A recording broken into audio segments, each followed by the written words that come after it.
Lo sapevate che un santo veneto ha milioni di fedeli in Argentina grazie a Mamantula? Ciao, sono Ernestina e vi spiego il perché. San Gaetano de Thiene, nato a Vicenza, è infatti uno dei santi più amati dell'Argentina grazie a Mamantula.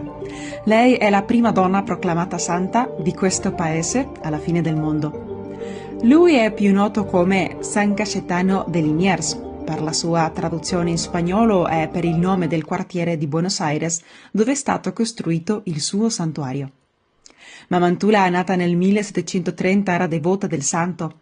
Lei era una donna coraggiosa che non ha avuto paura di sfidare il potere politico coloniale e di camminare scalza 5.000 chilometri per farlo. Grazie a lei nasce il legame di questo santo veneto con l'Argentina, terra d'immigrazione per migliaia di veneti a fine 1800. Mamantula allora fa nascere la devozione del famoso